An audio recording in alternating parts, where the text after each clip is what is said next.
I recently started a new job as an overnight custodian at the local community college.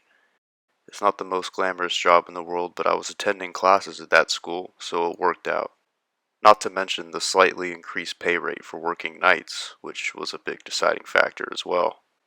Starting out, I worked with the lead custodian during the day for a few weeks to get into the swing of things and learn what to look for, while cleaning and taking care of the place by myself in the future. It was an easy gig, so I was looking forward to working on my own and the solitude that would come along with it. My training weeks had passed, and my first shift by myself had come. I clocked in at midnight, said good night to the custodian who was just leaving, and headed to the porter closet to begin gathering my supplies for the night. Our office where I clocked in is in a well-lit area on campus, so as I made my way down the sidewalks that cut through the campus to get to the porter closet located outside of the gymnasium complex, it grew darker and darker. I've been in this area hundreds of times during the day, between classes and my training weeks, but at night, with no one else around, it seemed like a completely different place.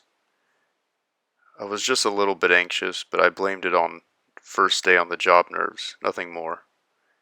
I made it to the porter closet and got my keys out to unlock the door. As I opened the door, I swear I caught something moving in the corner of my eye, just around the corner of the building.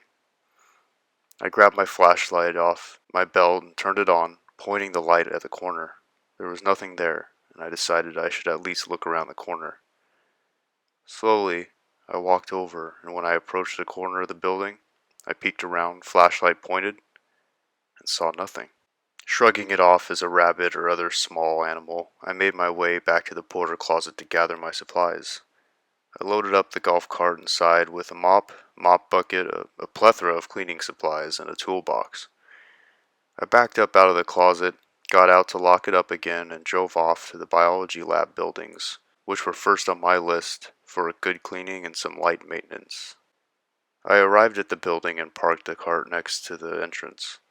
I was told that multiple light bulbs in the biology labs had been burned out, and that was my first priority. I grabbed my toolbox and a full box of replacement bulbs and headed into the building. I propped the entrance door open for easy exit and re-entry if need be. After about 45 minutes, I had replaced all of the bulbs in the first building and started making my way back to the exit. I stopped dead in my tracks as I rounded the corner to face the exit door, which was closed shut. I know I left that door open. I did it intentionally. At first I blamed something trivial, such as the wind, but the wind wasn't even that strong tonight, and the doorstop was folded up completely. The door had to have been closed on purpose. My heart rate skyrocketed, and I remembered how I thought I saw something by the porter closet earlier that night. I took a deep breath and opened the door slowly, hoping for the best but expecting the worst to be standing there right in front of me when I opened the door.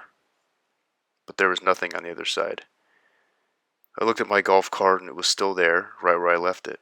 I sighed in relief and began thinking maybe I was seeing things, or maybe I didn't actually prop that door open in the first place. I was getting used to this nocturnal lifestyle after all, and felt extremely sleep deprived. I loaded up my supplies and hopped into the golf cart. I put it in reverse and looked behind me to back up, and my heart jumped into my throat as something caught my eye across the courtyard. Standing about 30 feet from me was a man.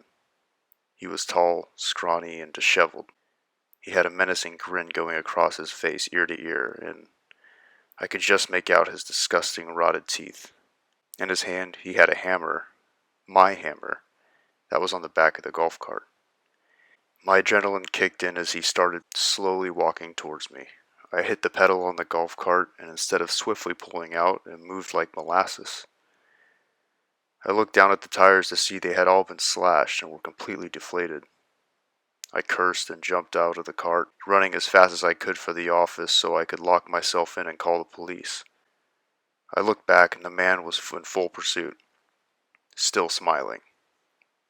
Another man was right behind him. There were two of them now, and I pulled out my phone to call the police. I made it to the office while still on the phone with them, telling them that there were two men with weapons chasing after me. I got inside, locked myself in, and looked around the room for anything I could use as a weapon. I found a small hatchet in the closet and gripped it tightly as I posted up in the corner of the room, staring straight at the door. Faintly, I heard footsteps getting closer and closer from outside, and I prepared myself for whatever would come next. Then the banging began. Slow, pulsing thuds slammed against the door. The thuds became more rapid and frantic, and cracks in the wood began appearing on my side of the door. I couldn't believe they were actually getting through. Then I saw the head of the hammer burst through the door, sending splinters everywhere. I mustered every ounce of bravery left in myself and yelled out, "I'm armed, and the cops are on their way. Leave now." The slamming stopped for a moment, and then continued with more aggression than before. The hole in the door was big enough now where I could see the first man's deranged smile peering through at me. I decided the best course of action would be to meet his aggression and charge at the door, hatchet overhead. Then right before I go for it, suddenly I hear sirens in the distance getting closer quickly. The man looks in the directions of the sirens and runs, as does the other man. About a minute later, the police find me at the office, shaken with the hatchet still gripped tightly in my hand. They tell me to put down the hatchet and tell them exactly what happened. I tell them the whole story, and they have me fill out a report. The officers told me that since not much else could be done, they would send a squad car to do nightly patrols around the area for the next couple weeks. But that wasn't enough for me.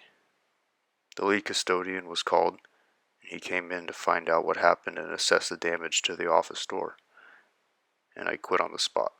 Those two could come back any time, and it wasn't worth the pay. I only signed up for day classes after that.